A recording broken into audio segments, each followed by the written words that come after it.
The sun was sinking behind the mountains when Jake Ironheart, Dalton and his crew roared down the dusty main road of Ridgefield. The thunder of engines echoed through the small town. A warning, a promise and a presence all in one. The Iron Wolves, as they were known, weren't just any group of bikers. They were a brotherhood, men who had seen too much of the world, who had lost, fought, and survived. They didn't start trouble, but they sure knew how to end it. Jake, the leader, was a man in his late 30s, broad shoulders, calm eyes, and a face that told stories of both pain and peace. He had served his country, lost friends, and then found purpose in helping people who couldn't help themselves. The Iron Wolves had a reputation, feared by bullies, respected by the kind, and loved by those who had ever seen their hidden kindness. As the crew parked their bikes outside Maggie's diner, the usual crowd turned heads. Jake pulled off his helmet and smiled at Maggie, the diner owner, who waved from behind the counter. The smell of coffee and fresh pie filled the air. It was another quiet evening, until they heard it. A sound cut through the laughter, small, shaky, desperate. "Help, please, help!" Jake turned. Standing near the corner, in the shadow of a street lamp, was a little boy, no older than 6. His clothes were torn, his face streaked with dirt, and tears ran down his cheeks. He clutched a small stuffed bear to his chest as he cried out again. He hit my grandma." The world went silent. Even the engines seemed to hum softer. Jake stepped forward immediately, his boots crunching against the gravel. "Hey, buddy," he said gently, kneeling down to the child's eye level. "What's your name?" Timmy," the boy stammered. "He hit my grandma. She's hurt bad." "Please help her." Jake's jaw tightened. He glanced back at his crew. They were already alert, faces hardening. "Where is she, Timmy?" Jake asked. The boy pointed down a narrow dirt road that led out of town. "All right," Jake said firmly, standing. "You're safe now. We'll help your grandma." Without another word, the Iron Wolves mounted their bikes, the engines roaring back to life like thunder ready to strike. Timmy climbed onto Jake's bike, clutching him tightly as they sped down the dirt road, the wind whipping through their faces. The house came into view, a small, weathered wooden cottage at the edge of town. The front door hung off its hinges, one window shattered. Jake killed the engine and leapt off, rushing inside. "Grandma!" Timmy cried out, running ahead. In the dim light of a flickering lamp, an elderly woman lay on the floor, her arm bruised, her face pale but conscious. "Timmy," she whispered weakly, relief washing over her. Jake knelt beside her, checking her pulse. "Ma'am, don't try to move. We'll get you help." "Who did this?" One of the bikers growled from behind him. The old woman's lips trembled. "It was the landlord, Mr. Burke. He came demanding rent I already paid. When I told him I had the receipt, he hit me. Then he took the money and left." Jake's eyes darkened. "He hit you and stole from you?" The woman nodded faintly.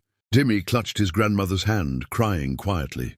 "He said she was lying. He hurt her and left." Jake looked at his crew. They didn't need orders. They already knew what was next. "Brick, get Doc over here," Jake commanded. "Ghost, you and Razor go find Burke." The men nodded and split off immediately, their bikes disappearing into the night like shadows. Jake stayed behind, gently helping the old woman sit up. "Ma'am," he said softly, "you don't need to worry anymore. No one's going to hurt you again." She looked at him with weary eyes. Why are you helping us? You don't even know us." Jake smiled faintly. "Because someone once helped me when no one else would. We look out for the ones who can't fight back." An hour later, the sound of engines returned. Ghost and Razor pulled up, faces grim. "We found him," Razor said flatly. "Drunk at the bar on Maple Street. He's bragging about teaching an old lady a lesson." Jake's knuckles tightened. "He's still there?" "Yeah," Ghost said. "Didn't even leave. Man's got no idea what's coming." Jake stood slowly, the night air cold but his blood hot. Let's make sure he understands what kind of lesson he just signed up for. The Iron Wolves parked their bikes right outside the bar, a deliberate move. Heads turned inside as the heavy boots echoed against the wooden floor. Burke, a heavy-set man with a scruffy beard, sat at the counter with a half-empty bottle in hand. Jake walked right up to him. "Burke," he said calmly, The man looked up, sneering. Who's asking? Jake leaned closer. The man whose friend you just hit. An old lady, ring a bell. Burke frowned. That old hag? She owed me money.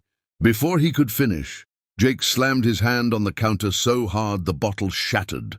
You hit a woman. You stole from her. And you think that's okay? Burke stumbled back, his confidence faltering. What's it to you? Jake's crew surrounded him, silent, their presence enough to make the other patrons scatter. Jake grabbed Burke by the collar and pulled him close. You're going to give that money back. Every cent. And then you're going to walk to her door and apologize like a man. You got that? Burke swallowed hard. You can't tell me what to... Jake's eyes burned like steel. Try me! The room went still. Burke's bravado melted into fear. Finally, he nodded quickly. Okay. I'll give it back. Good, Jake said, releasing him.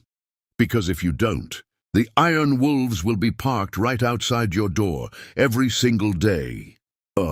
Later that night, Burke stood trembling at the old woman's doorstep, holding a small envelope of cash. Timmy glared up at him, clutching his grandma's hand. I'm sorry, Burke stammered. For what I did. The old woman took the envelope silently. I forgive you, she said softly, but don't ever come near us again. Burke nodded and stumbled away, his pride crushed. Jake watched from a distance, arms crossed, the faintest smile on his lips. He turned to his crew. Let's roll. As the bikes roared back into the night, Timmy ran after them. Mister, wait. Jake stopped and turned. Thank you, the boy said, his voice small but strong. You're heroes.